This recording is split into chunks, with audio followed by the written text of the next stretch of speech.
Hey everyone, it's Becca here, leader of the Scrunchy Squad, and you're listening to the Wrestling with Entertainment podcast.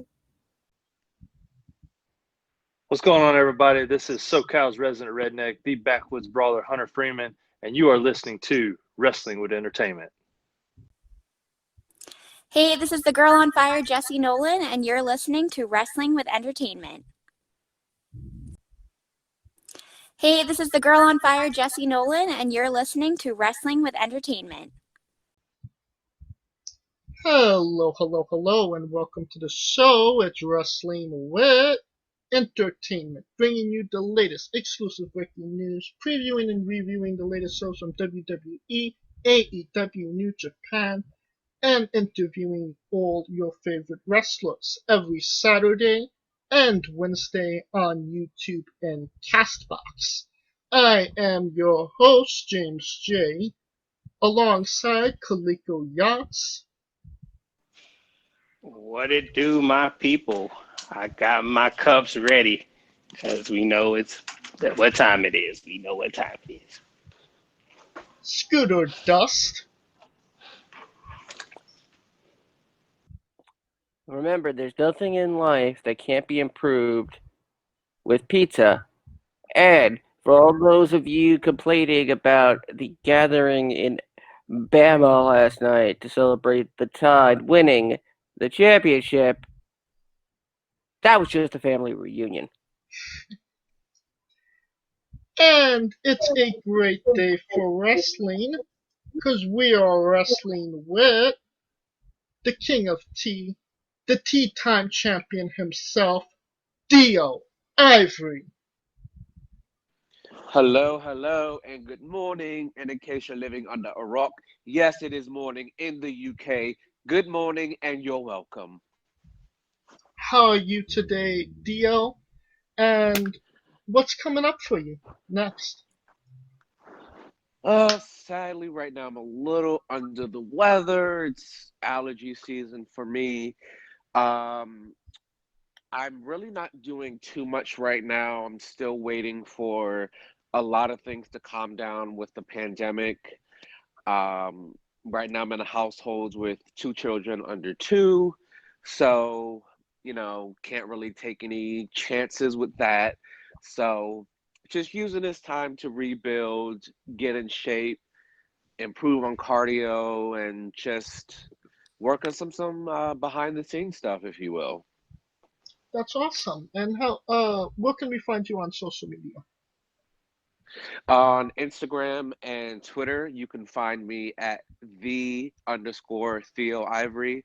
The is THEE_Theo Ivory. Just Jeff Jarretted your name there. I'm sorry? You just Jeff Jarretted your name. You spelled it out. Oh, screw him. Hey, but let's just get this right out of the way.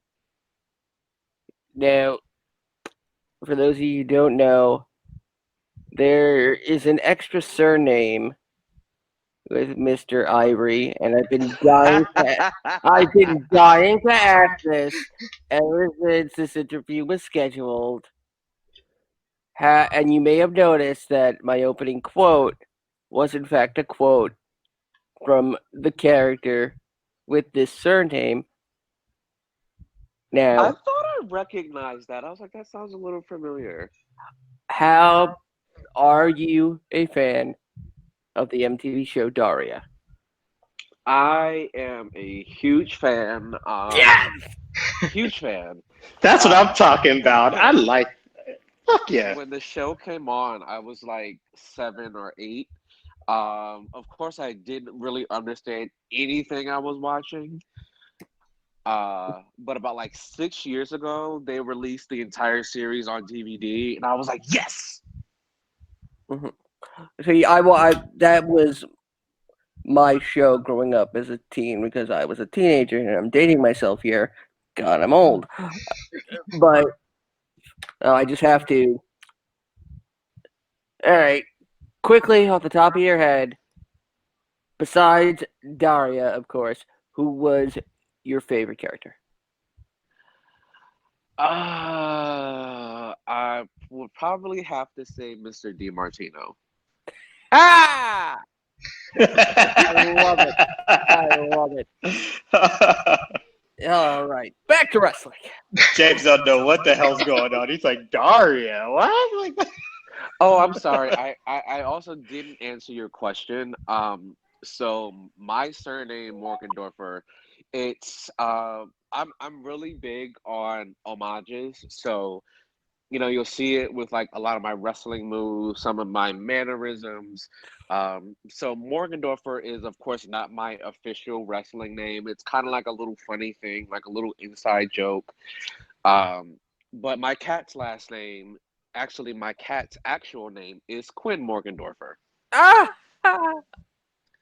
So you're like a That's total great. fan That's- of this stuff. That's great. Yeah, That is when great. I found This is- Quinn in June, and he was like 9 weeks, and I thought he was a girl. So I was like going through names, and I have a female cat. She's 2. Her name is Bree, after Brie Bella. So her name is Brie Bella Ivory. I was just gonna say, if she was named Bree, why not name the other one Nicole? That's a little too on the nose for me. So Fair I enough. was like going through names, and I was like, oh, I'll name her Quinn. And I went to the vet, and they said Quinn's perfectly healthy. Oh, and Quinn's a boy. I was like, oh. Oh, So the that's name's what that is down the there. name's gender neutral enough that it could stay. Exactly. So I just kept it. That's awesome. I love that. I love that. Now, back to wrestling. You work for We Want Wrestling and CZW. Can you maybe tell us about your relationship with the companies? Absolutely. So in July of 2019, I went to CZW. I went to a Dojo Wars show, and I was like, hell yeah, let's do it. So right away, they had me start ring announcing on Dojo Wars. I was terrified, but I went out there and did it, and I was surprisingly good.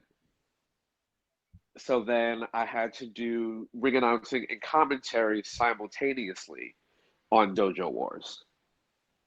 So, get in there, ring announce them, and then the minute I announce them, I basically put the mic down, run over to the commentary table, and do commentary for the Dojo Wars show every week. So I started that about 2 months later in September. I got an opportunity to get promoted to the main show, which is, the actual CZW, as a part of Casey Navarro's entourage. So that's how I got to CZW. And then fast forward to the pandemic, we weren't able to, run shows with fans. So we were like, okay, well, in the meantime, let's come up with something fun, something like Dojo Wars. So that's exactly what We Want Wrestling is. It's just another form of Dojo Wars, just with a different name. And you've said you've done commentary and ring announcing. What and refereeing. Yeah, and refereeing. And what have you learned from those experiences that really helped you inside the ring? That maybe was like an this clicks or an aha moment during that time. That is an amazing question, and I wish more podcasters would ask that question. Well, thank you very much. From commentary, you're welcome.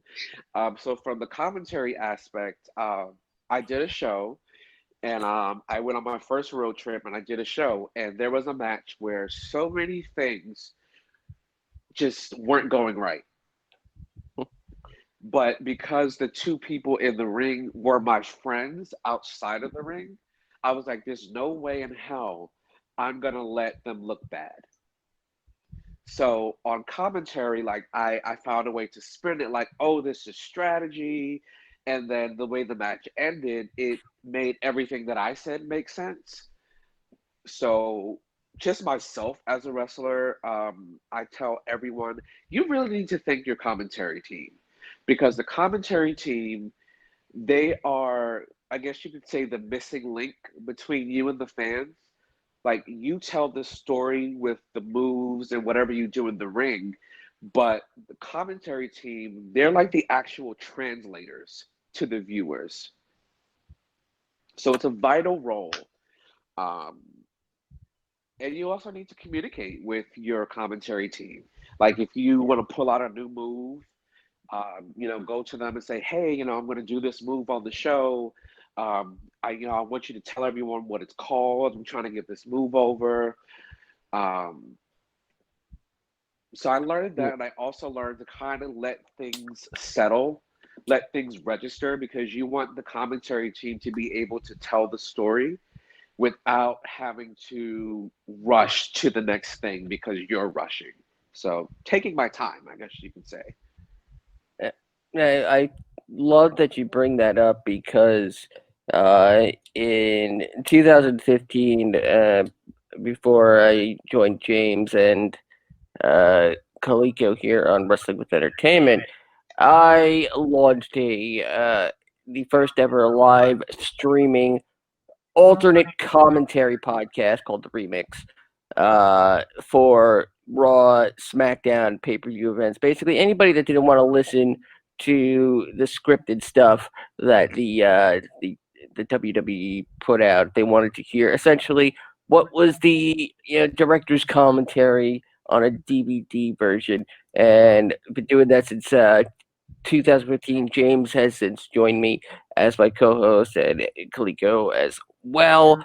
And I I absolutely love that, because if any person, if any role in wrestling is severely underestimated, it's the commentary team, followed by the referees, the other people that are not the in ring talent, that have to sell the story without without having to perform those high flying moves.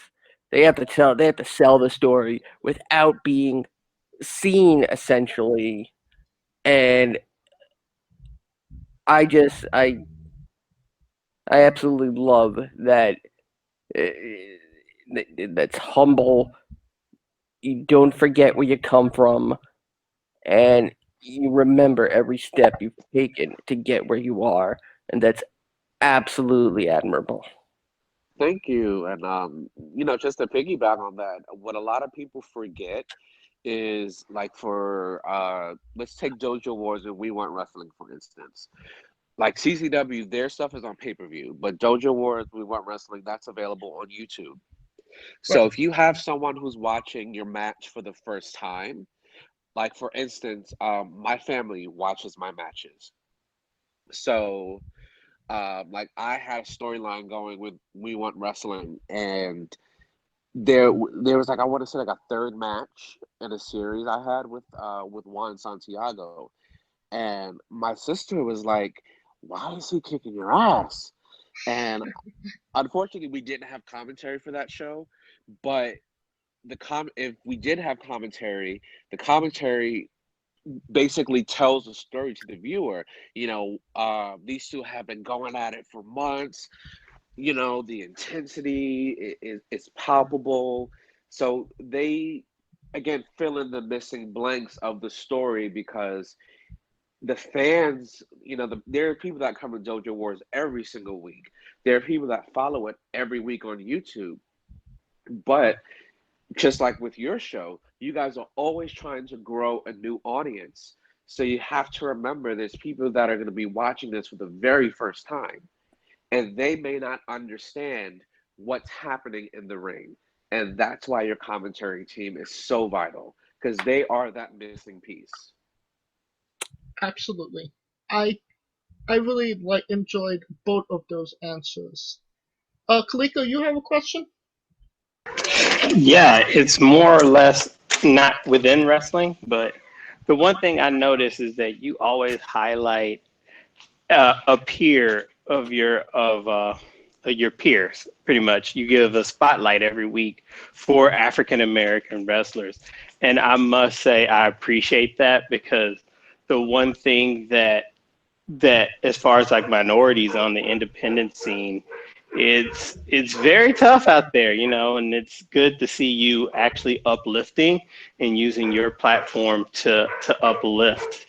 um, what inspired you to uplift these other people, and practically, in my sense, I feel like you're kind of creating a network of your own by connecting all of these people.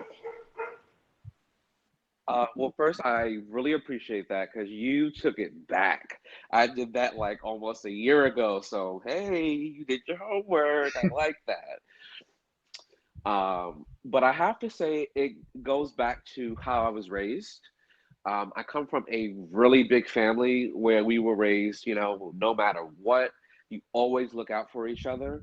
So, my aunt, she was an evangelist, and one day she was preaching. She said, "We're not on this earth to make a living. We're here to make a difference."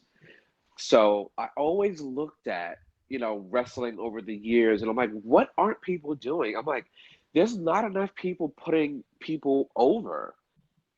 And it's like, it's hard enough to do what we do. And I am probably the least competitive person in the world. I feel like what's meant for me is what's going to come to me if I work hard, if I have a great attitude.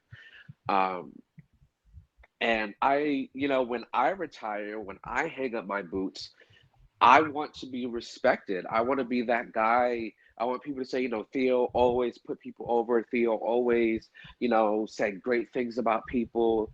You know, that's how I want to be remembered when I hang up my wrestling boots.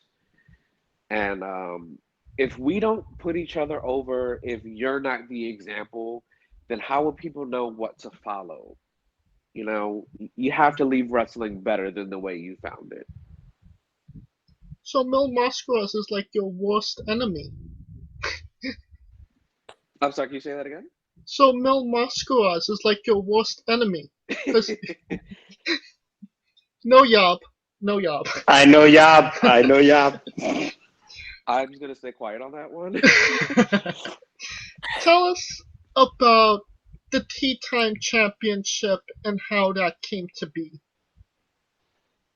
Whew. I started Tea Time, I want to say September 2019. And around that time, they had just introduced the 24/7 title. Right. So I was like setting up one day, and one of the guys was like, you know, it'd be really cool if you had like a 24/7 title for Tea Time.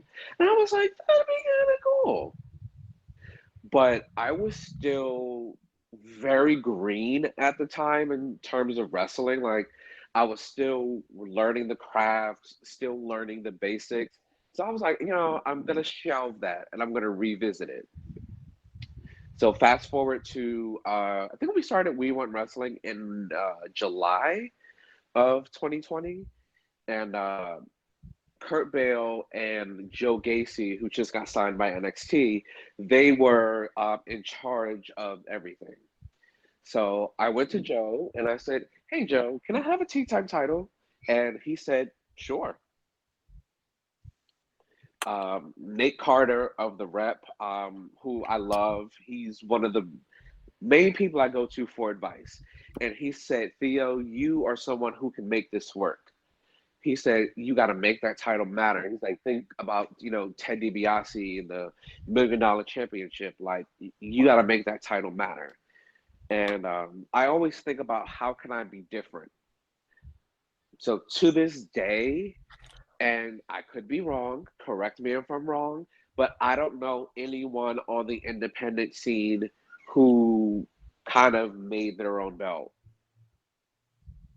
I could be Yeah. wrong, but Well, I don't recall anyone. especially a black person. Now, for anyone who may be unfamiliar with said championship, are there any special stipulations or rules for the Tea Time Championship? Does it have to be defended a certain way? Does it have to be necessarily won by pinfall or submission? Or maybe could somebody win it, I don't know, via rock, paper, scissors? And do they have to have their pinky up? The pinky up.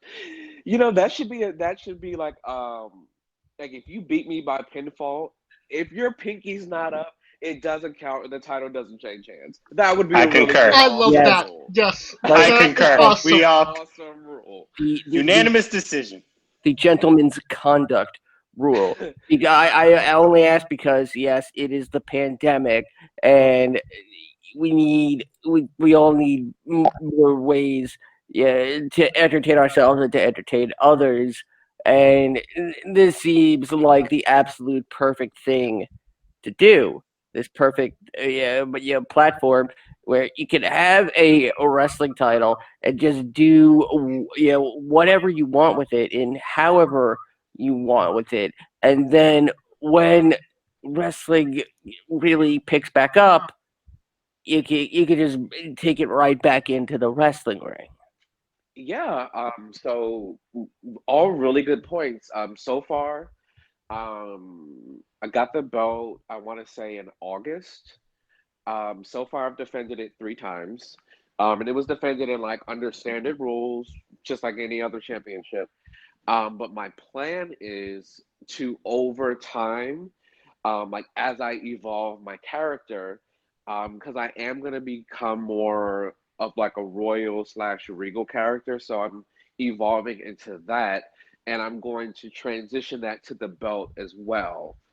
Um, you guys remember Jericho and William Regal had the Duchess of Queensberry match? Yes. Yeah. Yes. Yes. So eventually, the tea time title was gonna have that stipulation tied to it, like, oh, you beat me by pinfall. Yeah. Wait. Per the Queen of England, you've got to beat me by submission. So referee, reverse that decision. Give me back my belt. Almost like NXT UK Heritage Cup rules and there's certain time limits and point systems. The sky is the literal limit here when the things that I this is your creation, and already there's a million things in my mind that are going off about this, and But that's this why it's is so yeah, awesome. It's like it's the ingenious. possibilities are endless. There's so many things I can do with it. There's so many different little, little little things you can do with it to make it stand out. And because I'm the bad guy, it'll get me disliked even more. So I'm just really excited to have support from the higher ups who are always like giving me new ideas, like Jimmy Rave, Gabby Gilbert, again Nate Carter, always giving me new ideas of what I could do with the belt. So to have their support really means a lot, um, especially with I've only been wrestling now for a year. So for them to allow me to do this is like mind blowing. Right. And, in that year, possibly maybe the worst year in the history of the world, the pandemic and whatnot. Could you maybe tell us about what it's like to wrestle in the pandemic and wrestling in a closed set with no fans? How does that affect your mindset? Uh so I want to say the last CZW show we had with fans in attendance was in February. I think that was the 21st anniversary when KC beat AR Fox for the title. The CZW fans are, I can't even find, they are Passionate. so, yes, that's the word. They are so passionate. And we were so hated. And it was so amazing to know that, hey, we as a group, as a collective, are doing our jobs right, because they hate us, man. But in March, I think it was March. I don't know if it was March or April. We did the Saturday night special on Fight TV. That was the first closed set with no fans, and for me, it was not very challenging, because more than anything, I'm a character. So I was able to fall back into that role. Like I accompanied, I think I accompanied two people in their matches. Aaron had a match with Mr. Graham, and I think Boom was in a fatal four-way match, and I accompanied him as well. So I just focused on my character. So I was perfectly okay. But when it came to We Want Wrestling and wrestling, not wrestling in front of fans, I still felt okay, because I was wrestling in front of my peers. And your peers are harder on you than the fans. Right. So I know if I get a pop from my peers, like, oh, that move looked good. So it for me, I didn't really struggle too much, if I have to be honest. Well, that's great to And I hear. think it's because I wear so many hats. I was just able to switch the hat, and I was like, all right, let's go, let's do it. You were able to adapt. Yes, that's the word I was looking for and could not find. Kalika, you have a question? Obviously the pandemic didn't deter from you, because you made the QWI. Just explain how much of an importance it is for you to make that list, especially considering that you've only been wrestling, like you said, for a year, and that just shows the amount of impact that you've made, and that is finally being recognized. Wow. Wow was really all that I could say. Because at first I didn't think I made the list. So I was disappointed, and then I was like, you know what? That's okay. I'm still super new. I'm just gonna work harder next year, and hopefully I make the list. And then they put out the final list, and I'm like, I'm on it. And then the people that compiled the list, like the things they said, I was like, oh my God, like you guys really did your research on me, or you've been following me. So that means the world to me, because I'm my own biggest critic. I think everyone can probably say that about themselves. So to know that I'm being, recognized by my peers, especially for the QWI, because I'm an openly gay Black man, but I never talk about my sexuality. My sexuality is not a part of my character. It's not a part of my act. My act is like just British wrestler. So for people to still acknowledge me, that meant a lot. And I also made another list. I made the BW 500, which is the Nice. top 500 Black wrestlers in the world. And I was number 205. That's awesome. I mean, Out that of just 500 people, I almost cried that day. For only one that year in wrestling, that's a pretty big deal. yeah, really big deal.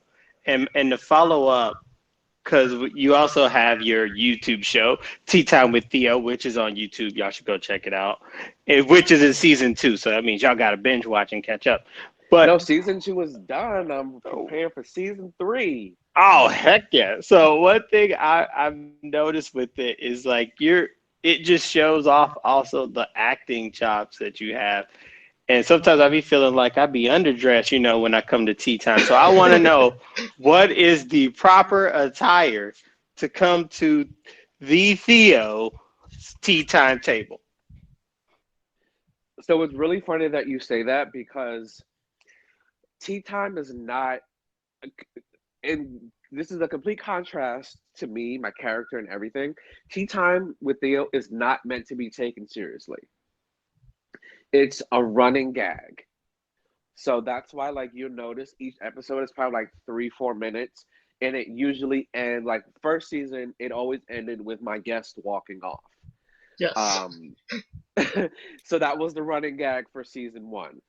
For season 2, the running gag was me basically like being sassy with everyone, like shit talking people. Um, People wore whatever they felt comfortable in. If it was their gear from their match or, what they walked into the building with, that's what it was. And for some people, especially in season 2, I would use that in, in the skit, like, what are you wearing? Is that a t-shirt? Like, what? So there's no formal attire. It again, it's not meant to be taken seriously. It's meant to be light and funny. And I keep it at 3 to 4 minutes so it doesn't overstay its welcome. We get in, make you laugh, and we're done. Yeah. It's Is- awesome. The funniest one though is when you jumped in the pool. Sorry to interrupt, but the funniest one was with season 2, episode 7, when you jumped in the jacuzzi. I'm like, bro, that's fine. So it was fun. That wasn't even planned. None of that was planned. Like, that was in October. My cousin had a birthday, and we went to the Poconos. So I was like, let me just bring my belt just in case, whatever. And her friend invited her cousin over for the birthday dinner. And he's the guy who, brought me the tea. So I was like, wait, he would be perfect for tea time. So I gathered everyone. I was like, yo, listen, we going to do a tea time by the jacuzzi.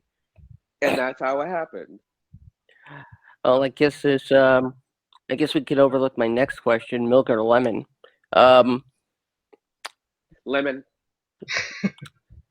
But if I go back to the UK anytime soon, I will unfortunately have to use milk because they'll look at me and they'll say I've been in America for too long. I'm about to say Earl Grey or chamomile. Oh, Earl Grey. Thank God. Stronger the better. I'm sure you have a follow-up question, Scooter. Now, I noticed that one time your finisher is called Poison Ivory, and you sport a shirt that says, "Do you know who I am?" which is the motto of another comic book character, Huntress. Is there a secret underlying DC Comics appreciation there anywhere? Honestly, no. I had no idea of that comparison that you just told me. It comes from Bully Ray, right? No. So remember earlier in the interview I said I'm really big on homages. Yeah. So the Poison Ivory is like is a kneeling face buster. Literally, it's the same one that Ivory did. So I'm like, that's my tribute to my auntie. Okay. And I have another finisher. It's called Poison Ivory Reloaded. So do you guys remember like the spin kick that Layla used to do, where she kicks once, they duck, and then she hits them with a back kick? Yes. Like a mule kick almost. Yeah. So that's the first part, and then the move ends when I do like another. It's like a headlock driver. Melina used that finisher when she beat Alicia Fox at SummerSlam. I don't know if you guys remember that. Yes. So I combined the two, and that's Poison Ivory Reloaded. Interesting. All right. I was actually not expecting that answer. I mean, that's the match that Ariane Celeste used in Tough Enough. What's the best match you ever seen? Melina versus Alicia Fox. What? What? And one thing I've noticed while you in your matches is that you do talk a lot in your matches.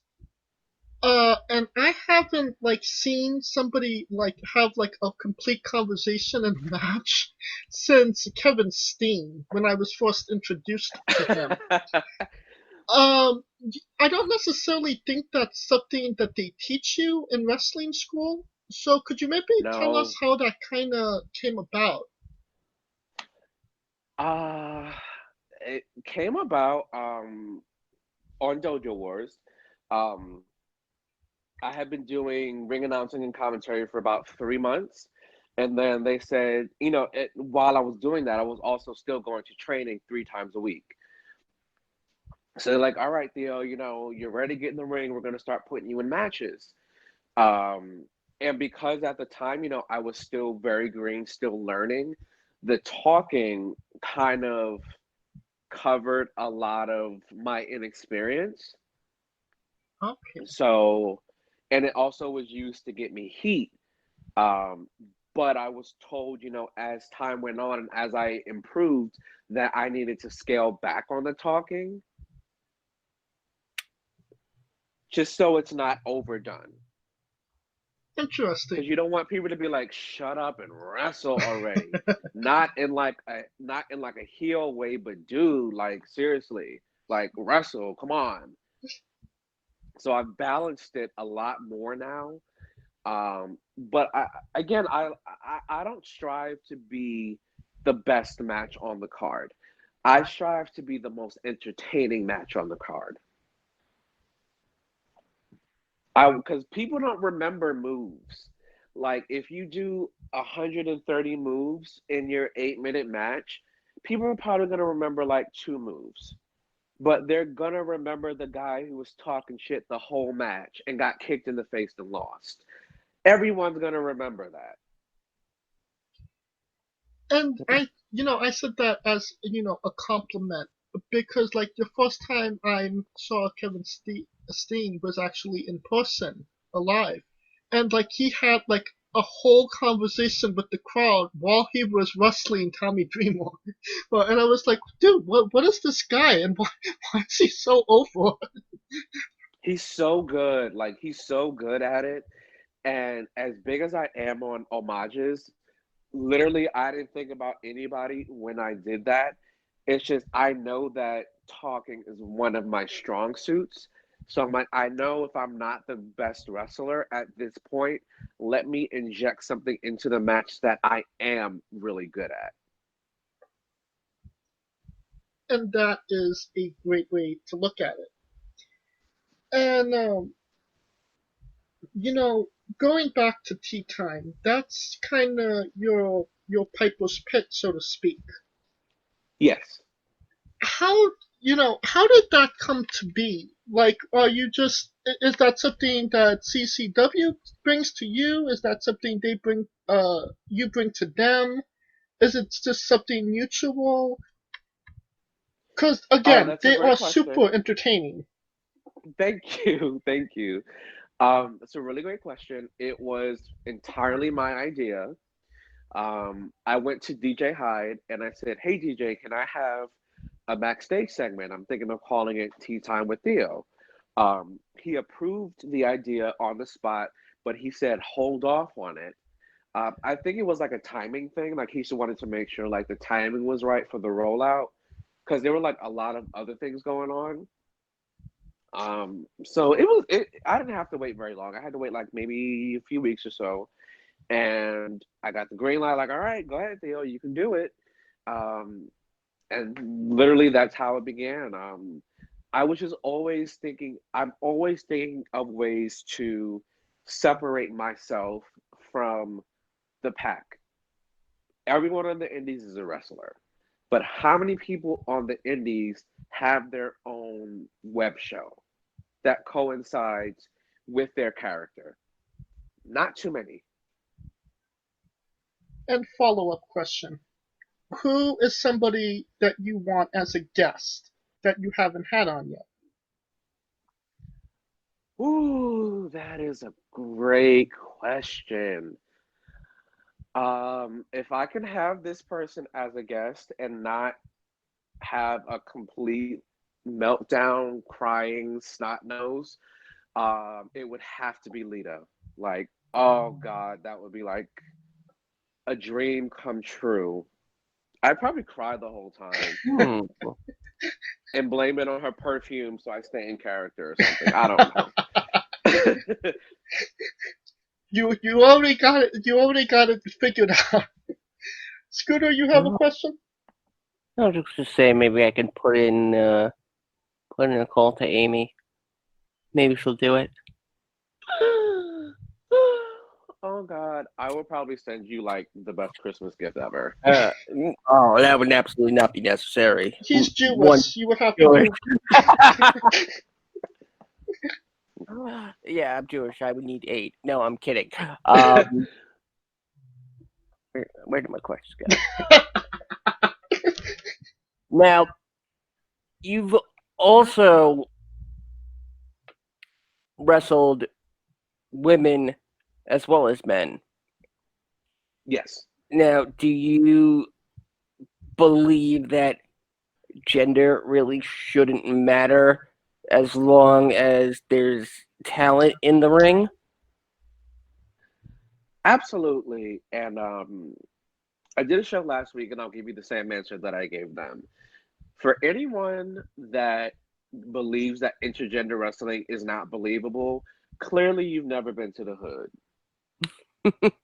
I grew up with sisters. I have a lot of female cousins, and excuse my language, but them bitches can fight, okay? They can fight. Like, they fight men, and like, there's a lot of women in my family, and I'm a trained grappler, and I would not want to fight them.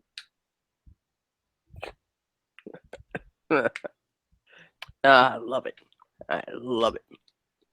So it's a different competitor, and we have to acknowledge that. Wrestling a woman is different, but just because it's different doesn't make it any less credible. Perfect. Absolutely. That is the perfect answer. Kaliko, you have a question? The one thing I noticed is that he will choke men and bitches out with the fur on. So I will. I have no problem choking a bitch out with my fur on and my diamonds from the queen in my ear. No problem. So is the fur chinchilla? Is that directly from the queen, or tell me where the fur coming from? Is it real panda? Okay, I hope she doesn't hate me for this, but Mother Endless gave it to me. Oh my God. Yeah, we were doing a Dojo Wars show, and I was trying to find like a jacket for my entrance, and she was like, "Hey, Theo, I have like a kind of like faux fur thing in my car. I think it would really look good." And she had a white one, but she's like, "Wait, no, I have a red one. I think would look better." And she gave it to me, and I was like, "Oh my God!" I said, "I'll give it to you right back after the show." She said, "No, keep it."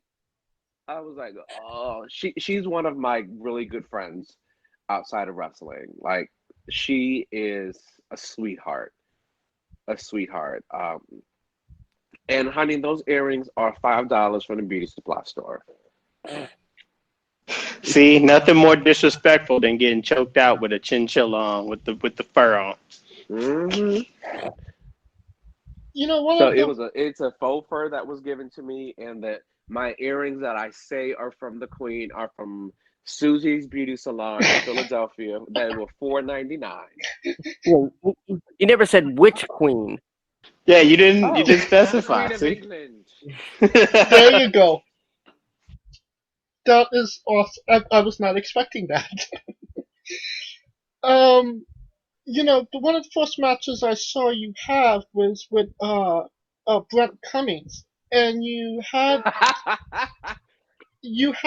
an incredibly sick like front face neck breaker that made me cringe, and I kind of wanted to see more of that like as a finisher. But we spoke about it a little bit before. You have the Poison Ivy. I've done that move. There's another. I have a match with Juan Santiago.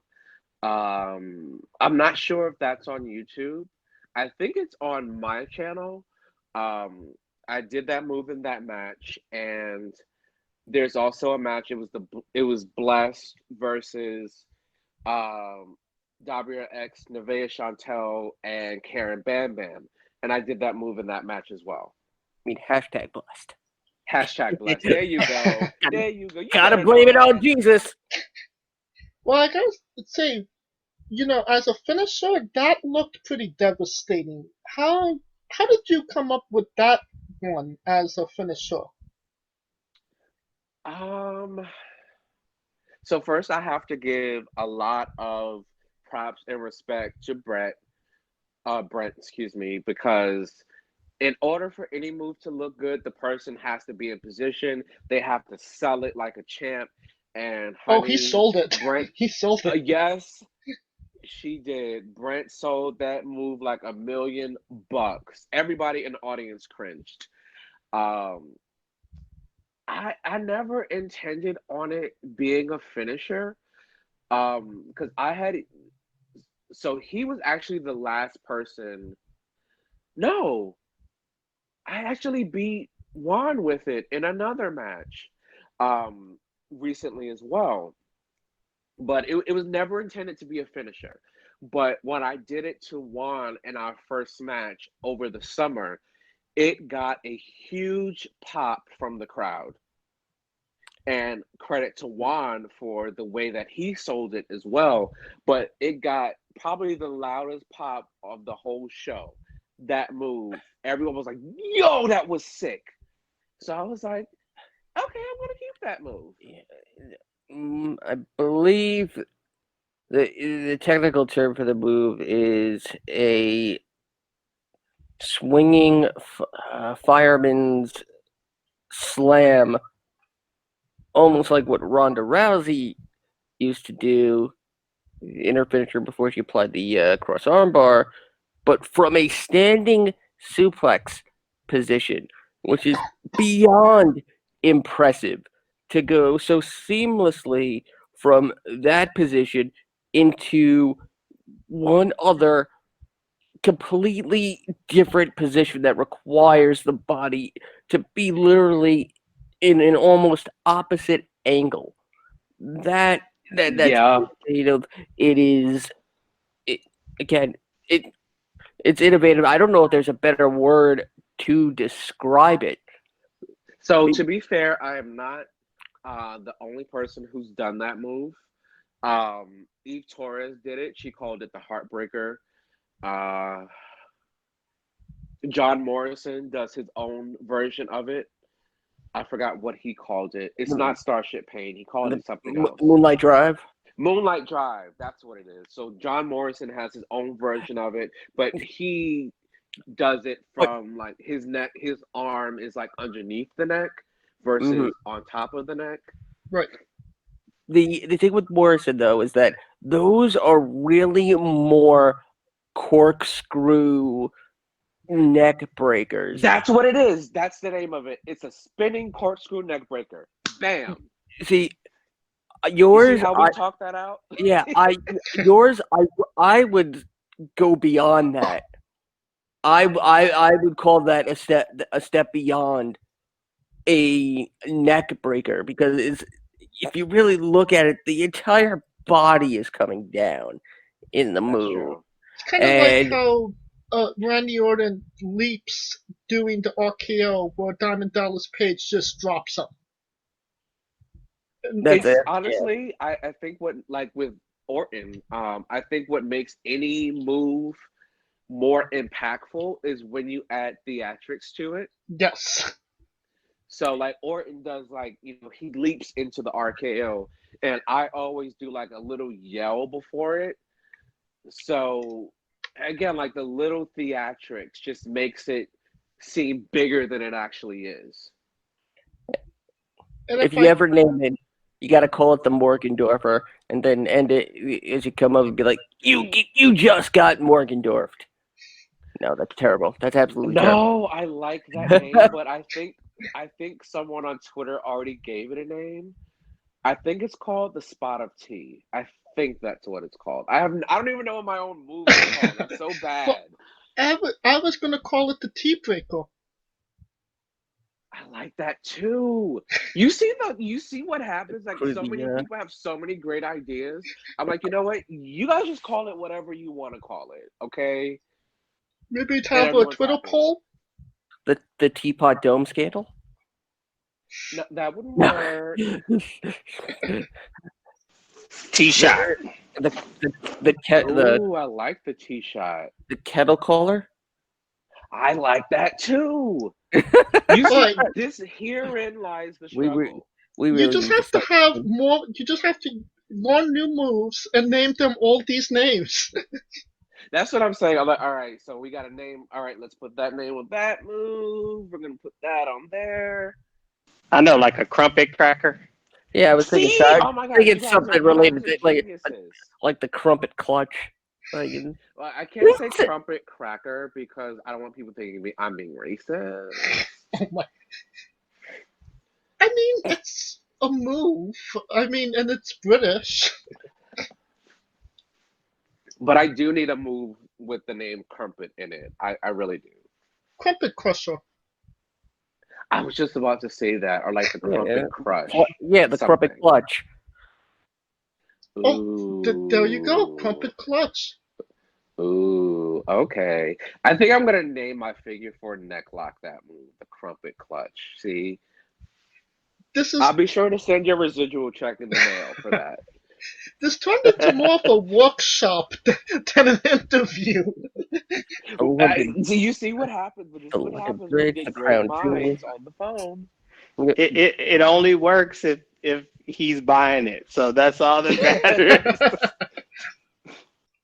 On your Twitter profile, it says that you are also an actor. What have you written? I was actually in a Steven Spielberg film. Oh. Okay, I was not expecting that. Now we got to hear this story.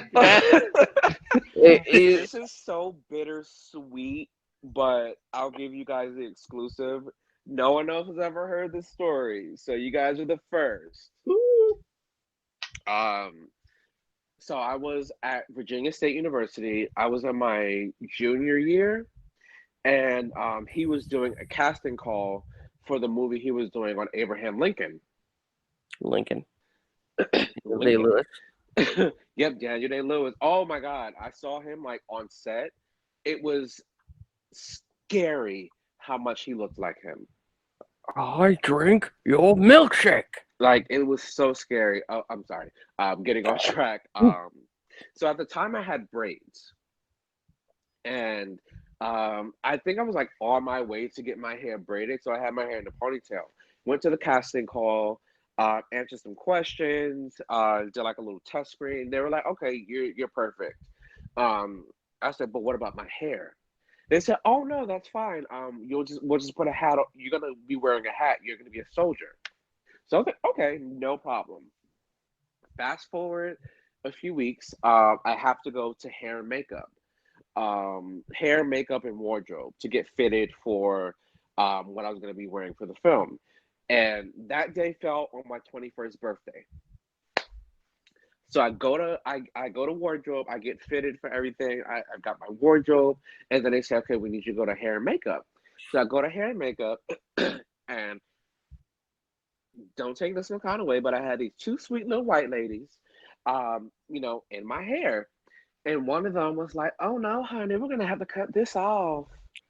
And I said, what? Oh, hell no. I said, like, my hair was past my shoulder blades. I said, what? She said, I mean, well, honey, if you don't want to cut it off, you don't have to, but I mean, if that's your choice. And to me, that made it seem like my role was going to be in jeopardy. Like, well, it's either the hair or the role. So I was like, okay, these whores cut my hair with some scissors. Oh no! Oh no! First of all, it all happened so fast, and mind you, it's my birthday. just turned 21. It's my 21st birthday. I'm literally watching them chop off 4 years of hair. Oh And my I'm like god. crying on the inside. And I was like, I asked him, like, y'all don't have no clippers? And she said, well, no, honey, you know, at that time, they didn't have clippers. All they had was shears. The hell? I know. Rule number one: never cut black people's hair with scissors. Right? There's I two looked types. homeless. They didn't have real underwear either, but they were still allowed to wear boxers on set. I feel for you, man, because I have not had my hair cut in over 4 years either. See, I I was know how that feels. heartbroken. That's So I looked homeless, and they were like, don't cut your hair because it needs to look authentic for the time period. And I'm like, okay. So I was one of the soldiers. We did like 5 days of filming, and then we wrapped. And then they called us back because they needed they needed to film another scene. And they hired some more extras. And I wanted to fight everybody on the set because the guy next to me had braids and he had on a hat. I was like, he got to keep his hair. oh. I was livid. But See, there's so many levels to that. Oh. And you know what? I can explain the reasoning for that. Union. yeah. I was livid, but what made it all better is on our last day of filming, we have filmed the battle scene in like muddy water, and they had like the little rain machine, which was so cool. But it was awful because the shoes didn't have like any insoles or anything, so my feet were freezing. Oh god! But when we were done, all of us soldiers, you know, we were exiting and going back to the trailer. And Steven actually shook each and every one of our hands and said, thank you so much.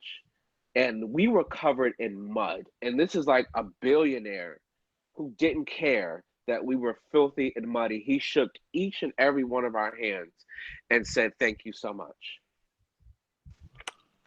Wow. That's awesome. That Yeah. was awesome. an incredible story. You know, in fact, that might fulfill the qualifications for the segue into our next segment. Yeah, I was like, you lucky you made the color purple, Steven.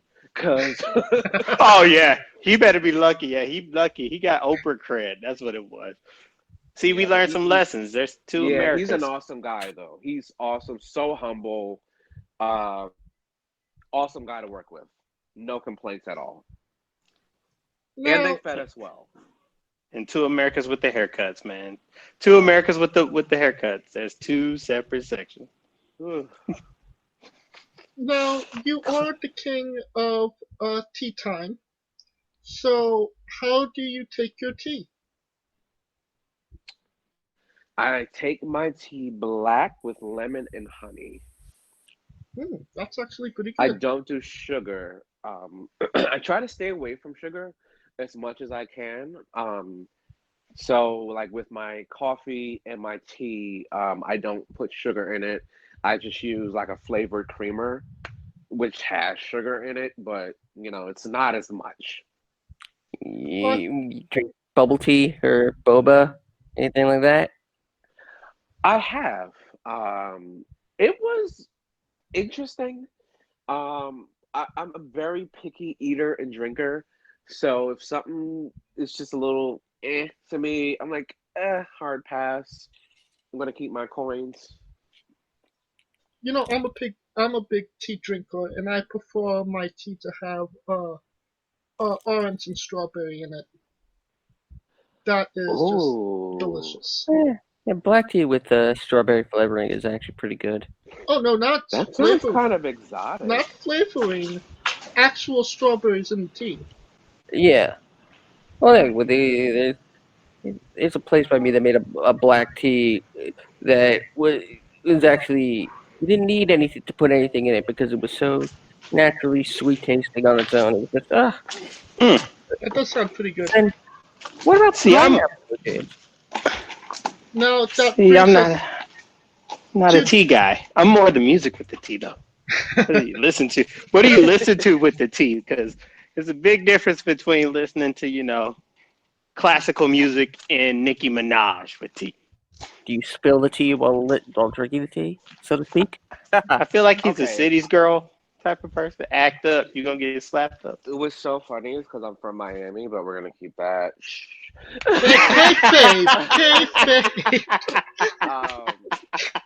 But I have a very eclectic taste in music.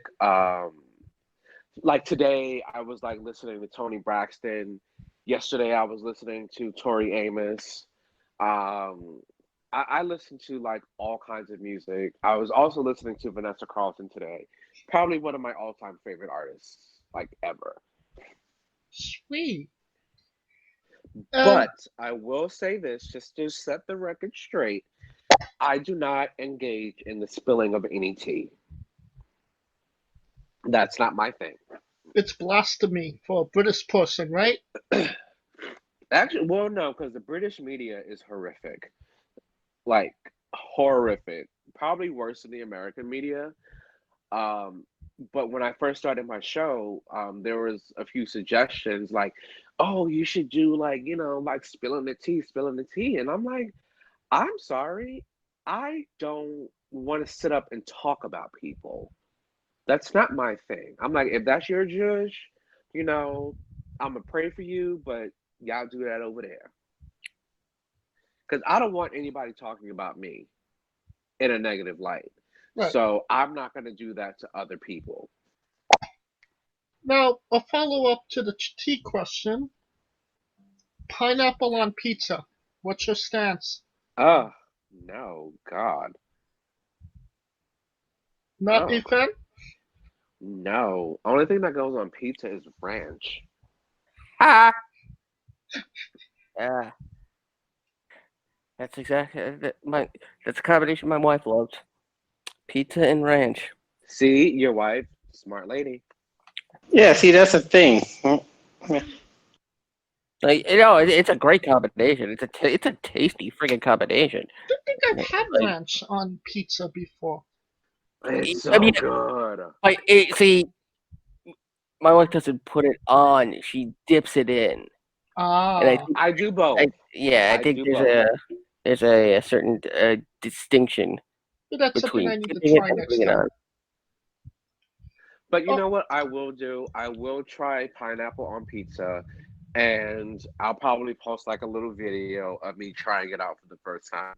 It looks disgusting, and if I don't like the way something looks, I will absolutely not eat it or touch it. No, you don't have to degrade yourself that low. You do not have to stoop to their level, sir. Okay, what is one thing you eat that most people would not expect, that you think most people hate? I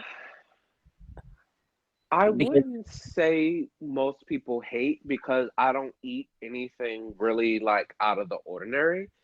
But the one thing I eat that people wouldn't expect is I buy myself Carvel ice cream cakes.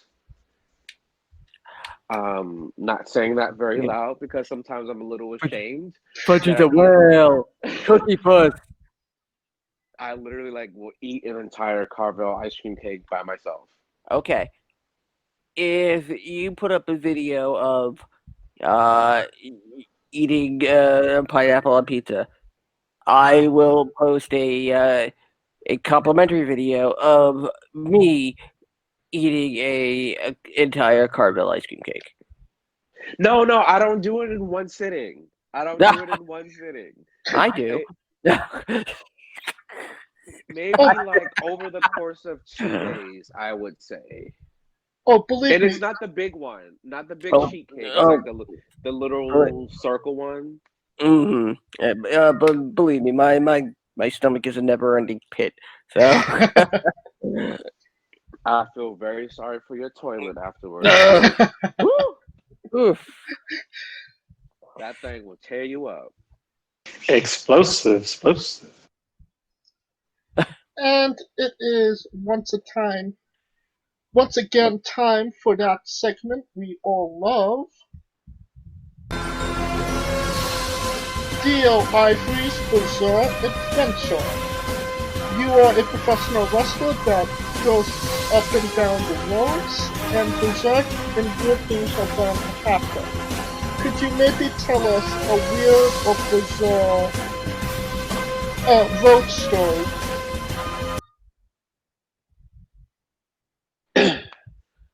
Ooh, a weird road story. Yes.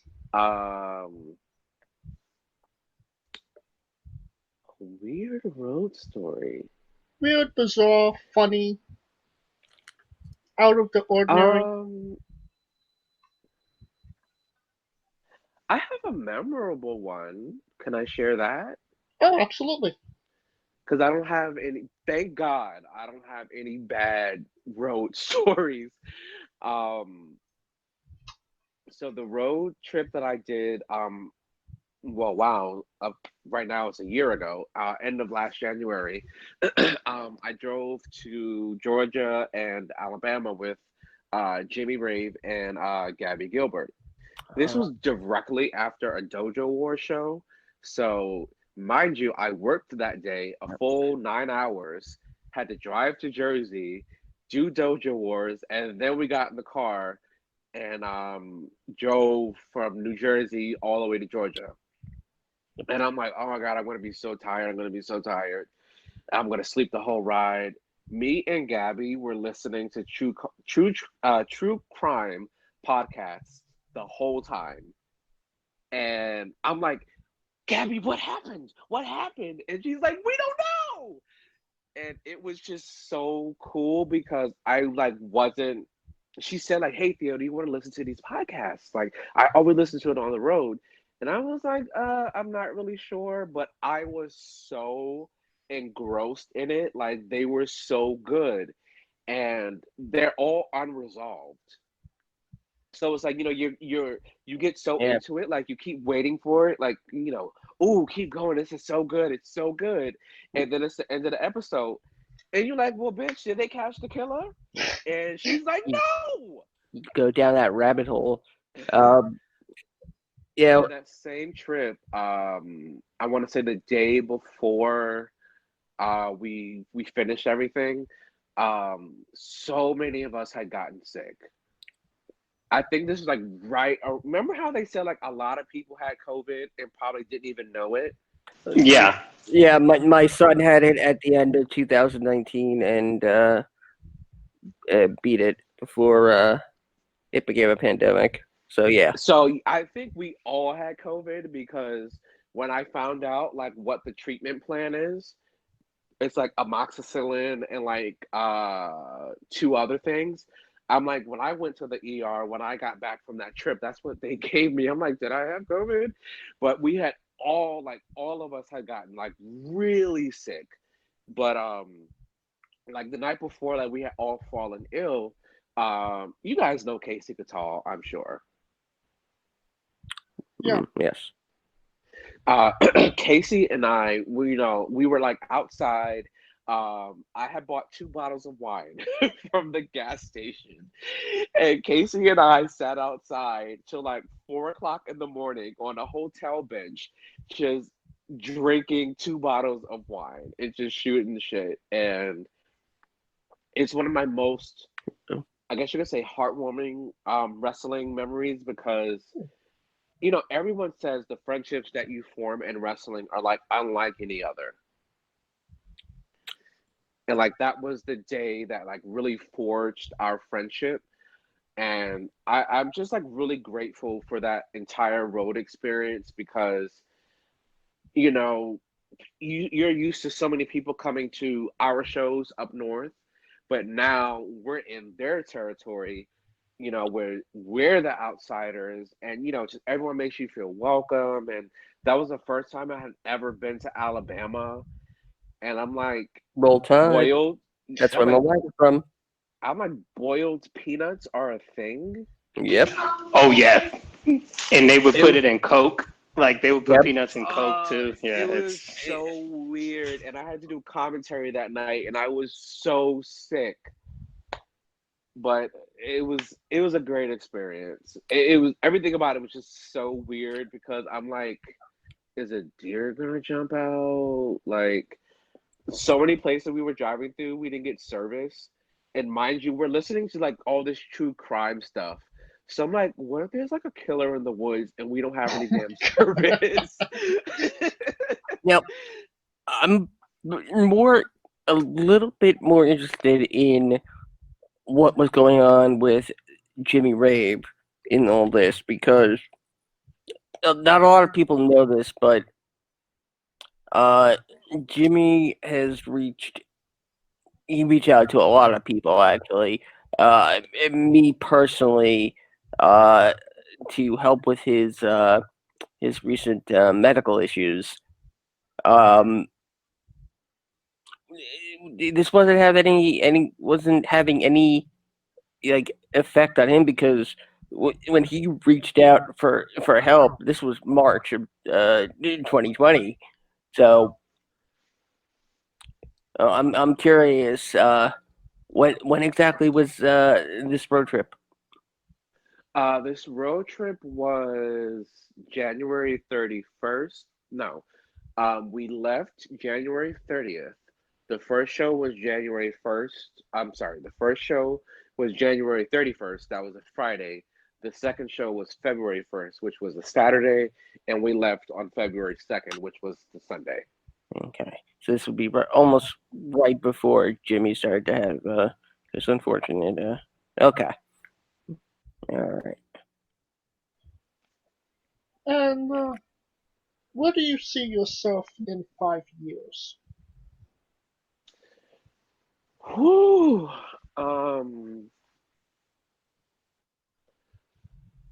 You know, when people always ask me that question, I always say I never have an answer because I feel like if you say like, oh, in 5 years I'm gonna be signed, I'm gonna have a contract, and you know, I'm gonna be making all this money, and then 5 years comes and goes and that doesn't happen, you feel like a failure. You know, you feel slighted, you're upset, you're angry. Um, so I never give like tangible things. I always just say in 5 years, I see myself happy, healthy, and financially secure. So whatever is the cause of, you know, my happiness, my financial security, I'll let those blanks be filled in along the way because you never know what opportunities may come that you never expected. That's Most actually a people, great answer. most people just say, "Well, where do we see ourselves in 5 years?" Celebrating the 5-year anniversary of you asking us that question. That's a good answer too. So now we have to do an interview 5 years from now about where Theo is and where you guys are. You guys may be on a goddamn radio station, nationally syndicated. Well, I think we would like to talk to you maybe a couple of more times before that 5 years comes around. Of course, I would love to. You guys are like really awesome. Like I feel like I was just talking to friends this whole time. Thank you. That is no greater compliment. Thank you. And guess what? We're not even a quarter of the way done. I'm kidding. Even No. oh, let's keep going. What else you got? Oh yeah, we gonna go deep. I have 2 more questions, but Kaliko, do you have one more? This is an off one. Top 5 hip hop acts that you listen to. Top 5 hip hop acts that I listen to. Right now. This You is don't a even, throwback, no order. but I love Freeway. Ooh, Freeway. I love Freeway. Well, he's Philly. Of course you love. No, I've only lived in Philly the last 4 years. Ah. I'm like Um, Pats or Genos. so Freeway, Styles P, Styles P. Mm-hmm. Lil Kim, Oh, okay. Before or after? Yeah, that's what I was about to ask. Hardcore, because hardcore is like the baseline. So we're gonna say the naked truth and before. Anything after the naked truth, I don't know her. Got it. I don't know who that is, honey. We're gonna pray for her. Oh yeah. I love Remy Ma. Love Remy Ma. I loved her since she first came out when I lived in the Bronx. Yeah. I love Remy Ma. One more.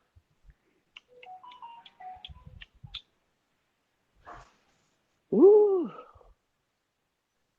I would probably have to say J. Cole.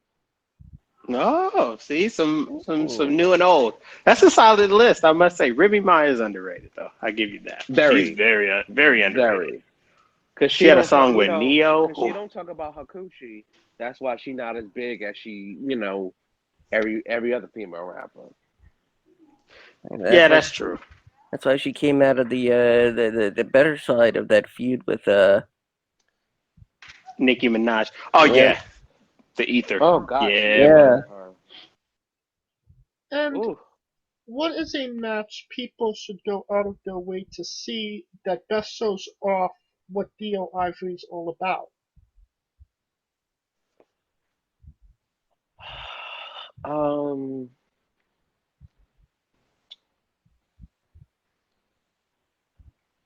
From a wrestling standpoint, I would say my first match with Juan Santiago with We Want Wrestling. But overall, Theo Ivory, I would have to say the match with Brent Cummings. That was a good one. Because I did also that match. I don't know if you guys, saw the promo I did before the match. That was an homage to the Braun Panties match that Trish Stratus and Ivory had, and China came out and ripped all her clothes off. Yeah. Yes. Yeah. Yeah, Because right Brent before wanted to do like a Divas match, and I'm like, well, I don't do Divas matches. I was like, but I would love to have fun for a change. So like, I have an idea. Let me know if you like it. And he was like, oh my God, that's awesome. So I'm like, bitch, let's do it. And we went out there, and he played the free, sexy character, and I went out and played prudish prick, and we gelled so well. So like Rick Cataldo, but only better. Oh, Yes, I threw shade. I threw shade there. And we are nearing the conclusion of this interview. So we are wrestling with the 8 questions of doom.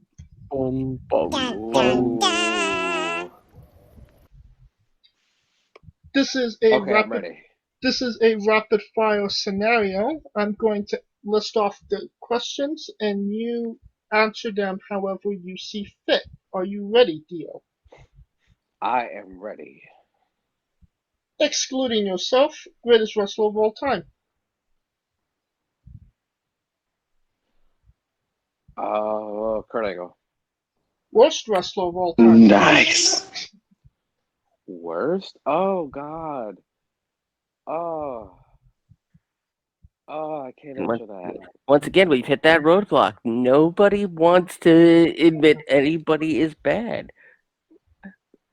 Come on, Can I give a little? Can I give it like a little something to that? Sure. Because especially like on TV, everyone plays a role. So people may think that you suck, but you're doing what the agents ask you to do. So if they tell you like, hey, we need you to just not do much and make this guy look like a star, and you're like, yo, I could wrestle rings around this guy, but you want me to look like a chump? Okay. So there's a lot of people where no one really knows their true ability because the agents and the people backstage are booking them in certain scenarios where they're not allowed to show their true potential. That's a very eloquent answer. Yeah. we also do have a default answer of Steve McMichael. What's the default answer? Steve McMichael. Mongo McMichael. Oh gosh, I'm not touching that one. Your main eventing WrestleMania for the World Championship. Who is your opponent? Natalia. What? Who? Natalia. Did you say Natalia? That's a good one. Natalia Unsung. is my dream WrestleMania match. She's unsung. Now, this is a first for Wrestling with Entertainment because you were the first person to list a dream opponent of the opposite gender. Why not? You know, China was the number one contender for the WWF title. Why couldn't Natalia do it? Exactly. True. I feel like she was so unsung. She was like the right wrestler at the wrong time. Yeah. That's a good way to say. No. She was the right wrestler at the perfect time because there were no other women doing that. Yep. No, when I say wrong time, I say it in the sense of she was the wrestler in the Divas era, and then when the wrestlers finally came, it felt like they pushed her to the side a bit. That's why. I'm sorry. You're talking about Natty. I'm sorry. I thought you were talking about China. Sorry. Oh, no. I'm talking about Natty. Yeah, Natty. Absolutely. If you could come out to anyone's entrance music, past or present, who would it be? Lita. That is a good one. Finish the sentence.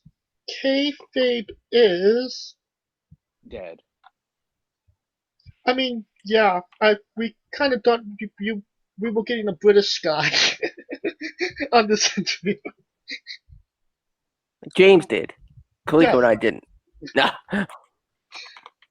I'm like, once Undertaker shows everyone that he's Mark, it's like, okay, everybody else knock it off. Yeah, pretty much. Like the dead man is at home cooking dinner. Stop it. Yeah, once he sounded like, especially when his voice came out and he sounded like Patrick Mahomes, I'm like, yo, didn't see that shit coming. Squash, fruit or vegetable? Vegetable. Yes, I told you, man. It is indeed a fruit. Oh. But yeah, it's got seeds. But consider, a lot of people have came to that same conclusion. So you are in good company and you're in good graces with Kaliko Yachts. That's right, because no one goes around drinking squash juice. That's so confusing. But I don't eat squash, so I'm okay with that. They go drinking around broccoli smoothies, so. Ugh. New Japan wrestler Taichi, his ring gear gets smaller every year, revealing more of himself to the world. My question, what is the appropriate trunks to butt cheek ratio for ring gear? Whew. I always say you want to show a little cheek. Like, like some people, well, you can't really do it if you don't have no ass. But some people, I have a perfect example. Tony Nese. Perfect example. Yeah, there you go. He gave us a wrestler. I came up with Tony Nese in the business. I've heard he's a really great guy. A lot of people from CZW came up with him as well. Yeah, John Silver. I came up with John Silver and Alex Reynolds. Oh, I love John. He's so sweet. Yeah, there's a road trip story of me, Alex Reynolds, and Ryan Gallione. That's probably best left for another day. But they all say Tony is my more in shape clone. Interesting. And I heard he eats a pint of ice cream before every match.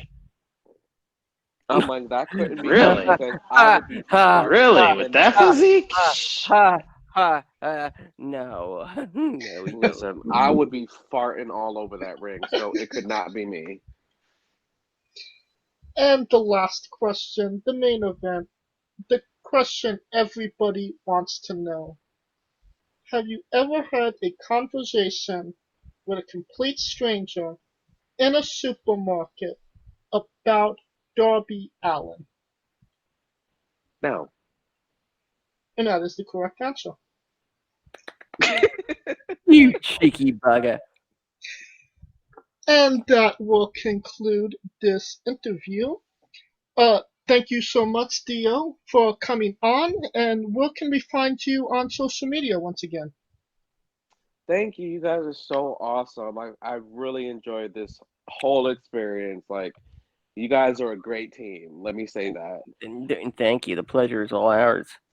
Absolutely. Seriously, it's an honor. It was a once again, pleasure Yeah, thank speaking for, to you. thank you. Yeah, very And, fun, really. Thank you. And I felt like crap today, and you guys lifted my spirit. So thank you. Oh, wow, that's great to hear. Yeah, that's That's the best compliment. Yes, absolutely. For social media, it's Twitter and Instagram, the_Theo Ivory. The is once again THEE_Theo Ivory. And on each of my profiles on Twitter and Instagram, I have a link. If you click on it, it's called All Links. So that gives you the link to my Instagram, Twitter, YouTube channel, Snapchat, and my merch store. Sweet. And that will all of that information will be in the description of the video below on both YouTube and Castbox. We will also be promoting your pro wrestling tee store as well. You got some shorts. Yeah, pro wrestling tees, and I have 3 shirts on pro wrestling tees. No, I have 2 shirts on pro wrestling tees, and I have 5 on What a Maneuver. And we'll put a description of in the a link to all the, this information will be in the description in the video below on YouTube and Castbox. Thank you. And also Thank you, for guys. tea time, I want to put that in the description as well. Thank Because you. I love that. That's my baby. go out of your way to click that link and see what Theo is all about. And also tell me who you guys would like to see on the show. Oh, absolutely. I may have to come down to Philly to make a personal appearance. Yeah, let's do it. I've got my teapot, I've got my set, I've got everything. Let's do it. And on our side of things, you can join me, Scooter, and Kaliko on our Saturday show where we'll be previewing and reviewing whatever's happening in pro wrestling this week. And until then, you could like, subscribe, and comment both on YouTube and Castbox. And you could always follow us on Twitter. I am at JamesJ993, and I tweet out everything wrestling with entertainment related. Kaliko, where can they find you? You can find me trying to find any move that goes with crumpets at I am Kaliko. And where can they find Scooter Dust? As always, you can find me on Twitter at Scooter Dust and holding it down for the UNB network at UNBS Wrestling. And that's good tea. Oh, I thought that was a fart.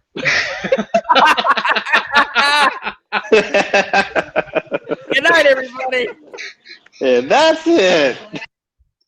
For our very special guest, Theo Ivory, Kaliko Yachts, Mitch Mayhem, Scooter Dust, I am James J, and this has been Wrestling with Entertainment.